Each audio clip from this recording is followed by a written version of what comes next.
Pernahkah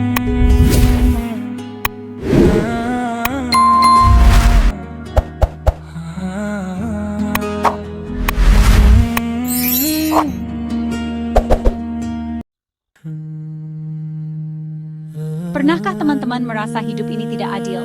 Seolah semua pintu tertutup, usaha terasa sia-sia, dan orang lain tampak lebih mudah jalannya. Wajar jika kita bertanya, "Ya Allah, mengapa hidupku begini?" Terutama saat di titik terendah. Tapi, pernahkah kita berhenti dan bertanya pada diri sendiri, sudahkah aku berusaha dengan benar? Adakah yang perlu aku perbaiki dalam diriku? Seringkali kita sibuk menyalahkan keadaan, orang lain, bahkan takdir, padahal mungkin ada bagian dari diri kita yang perlu dibenahi. Perubahan besar di luar sana sering dimulai dari keberanian mengoreksi diri sendiri.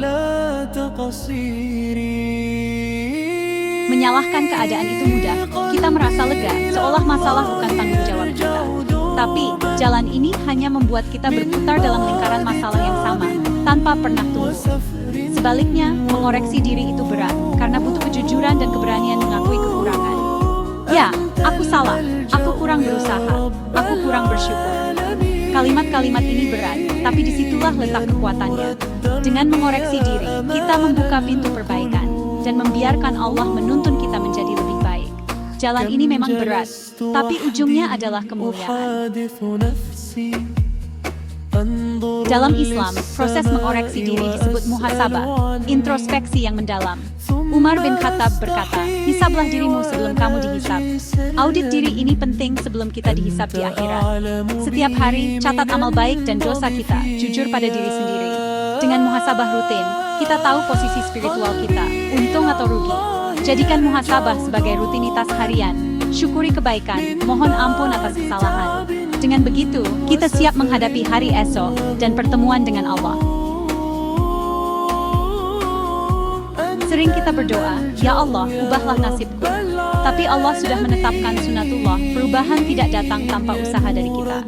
Dalam surah Ar-Ra'd ayat 11, Allah menegaskan, sesungguhnya Allah tidak akan mengubah keadaan suatu kaum sebelum mereka mengubah keadaan diri mereka sendiri. Allah sudah memberi kita akal, kekuatan, dan pilihan. Bola ada di tangan kita. Jika ingin berubah, mulailah dari diri sendiri. Ubah cara berpikir, kebiasaan, dan interaksi kita. Jangan hanya menunggu, tapi bertindaklah. Perubahan dimulai dari aku, bukan mereka. Allah menolong hamba yang berusaha menolong dirinya sendiri. Saat rezeki terasa sempit, mudah sekali mengeluh dan membandingkan diri dengan orang lain. Sebelum menyalahkan dunia, tanyakan, sudahkah usahaku maksimal? Sudahkah aku berdoa dengan sungguh-sungguh? Adakah penghalang rezeki dari dosa atau kelalaian? Jangan lupa, syukur adalah kunci. Seringkali kita lupa nikmat yang sudah ada karena terlalu fokus pada yang belum tercapai. Mungkin rezeki terasa sempit bukan karena Allah menahan, tapi karena hati kita kurang lapang untuk bersyukur. Dengan muhasabah, kita temukan banyak jawaban dalam diri sendiri. Dalam mengoreksi diri, pusat perhatian utama adalah hati, qalb. Rasulullah bersabda, "Jika hati baik, baiklah seluruh tubuh. Jika rusak, rusaklah seluruh tubuh." Seringkali masalah hidup berakar dari hati yang kotor iri, dengki, atau kurang syukur. Muhasabah hati adalah yang paling penting. Kenali penyakitnya, lalu obati dengan zikir, Al-Quran, dan lingkungan yang baik. Memperbaiki hati adalah perjuangan seumur hidup. Ketika hati membaik, cara pandang kita terhadap dunia pun berubah.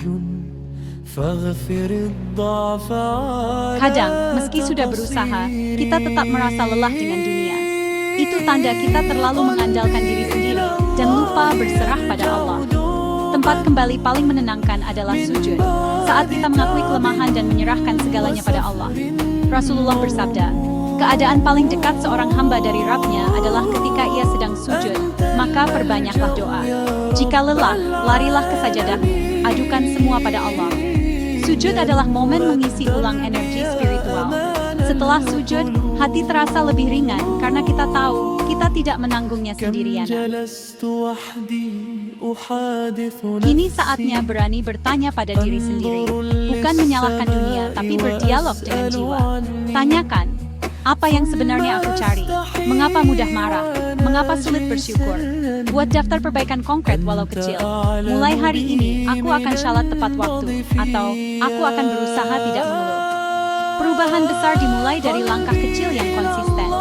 Dunia mungkin tak selalu ideal, tapi kita bisa mengendalikan respons dan sikap kita. Fokus pada lingkaran kendali diri, kita jadi lebih proaktif dan berdaya. Mengoreksi diri bukan tanda kelemahan, tapi puncak keberanian dan kekuatan jiwa. Orang lemah selalu mencari pembenaran. Orang berani mengakui salah dan memperbaiki diri. Para nabi dan sahabat adalah teladan. Mereka paling sering beristighfar, bukan karena banyak dosa, tapi karena sadar akan kekurangan diri. Menemukan aib diri adalah nikmat, pintu menuju perbaikan. Jadikan muhasabah teman setia dalam hidup. Yang kita bawa menghadap Allah bukan kesempurnaan dunia, tapi kesungguhan memperbaiki diri. Semoga Allah membimbing dan meneguhkan hati kita di atas kebenaran. Amin.